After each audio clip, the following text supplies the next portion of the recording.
Assalamualaikum warahmatullahi wabarakatuh. Perkenalkan, kami di sini dari kelompok 4 yang beranggota kelompok.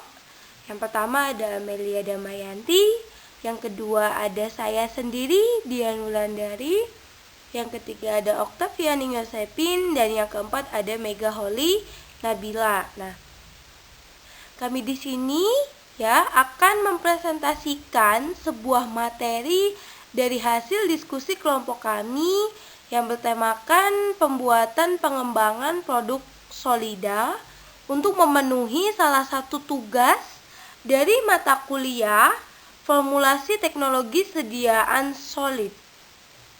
Oke, selanjutnya akan saya bahas di slide berikutnya ya. Pembahasan yang akan dibahas pada video presentasi kali ini, yang pertama ada tentang definisi pengembangan produk, yang kedua tujuan pengembangan produk baru, yang ketiga tahap-tahap pengembangan produk baru, yang keempat ada faktor-faktor yang mendorong perusahaan untuk melakukan pengembangan produk, dan yang terakhir yang kelima ada reformulasi dari sediaan obatnya, yaitu obat omeprazole. Yang pertama ada definisi pengembangan produk. Menurut Phil Clotter and Kevin Killer, pengembangan produk adalah strategi untuk pertumbuhan perusahaan dengan menawarkan produk baru atau yang dimodifikasi ke segmen pasar yang sekarang. Mengembangkan konsep produk menjadi produk fisik untuk meyakinkan bahwa gagasan produk dapat diubah menjadi produk yang dapat diwujudkan. Yang kedua, tujuan pengembangan produk baru. Umumnya, tujuan yang ingin dicapai dari penciptaan produk baru adalah yang pertama itu untuk memenuhi kebutuhan baru dan memperkuat reputasi perusahaan sebagai investor, yaitu dengan menawarkan produk yang lebih baru daripada produk sebelumnya. Nah, yang kedua, untuk mempertahankan daya saing terhadap produk yang sudah ada, yaitu dengan jalan menawarkan produk yang dapat memberikan jenis kepuasan yang baru. Bentuknya bisa bertambah terhadap produk ini yang sudah ada maupun revisi terhadap produk yang sudah ada. Yang ketiga ada tahap-tahap pengembangan produk baru. Nah, tahapannya itu yang pertama ada gagasan produk, yang kedua ada penyaringan, ketiga ada pengujian konsep, keempat analisis bisnis, kelima pengembangan prototipe, yang keenam ada pengujian produk dan uji pemasaran, dan yang terakhir itu ada komersialisasi. Yang keempat ada faktor-faktor yang mendorong perusahaan melakukan pengembangan produk. Nah, di sini itu ada yang menurut William ada faktor-faktor yang mendorong perusahaannya ya. Yang pertama ada pengembangan teknologi, yang kedua ada perubahan selera konsumen, ketiga ada persaingan, keempat adanya kapasitas produk yang berlebihan, yang kelima siklus hidup produk yang pendek, dan yang terakhir adanya keinginan untuk meningkatkan laba. Nah, lanjut, di situ ada juga faktor-faktor ya yang bisa menghambat dalam melakukan pengembangan produk baru. Nah, yang pertama itu ada kurangnya gagasan mengenai produk baru, yang kedua ada pasar yang telah terbagi-bagi, yang ketiga ada kendala sosial dan pemerintah, keempat mahalnya proses pengembangan, kelima kekurangan modal, keenam waktu pengembangan yang lebih singkat, dan terakhir yang ketujuh ya ada siklus hidup produk yang lebih singkat.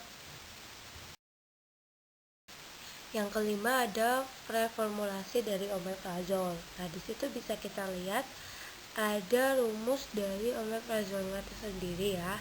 Di situ juga ada nama kimianya yaitu 5-metoksi, 4-metoksi, 3,5 dimetil 2 piridinil, metil sulfinil, 1H benzimidazol.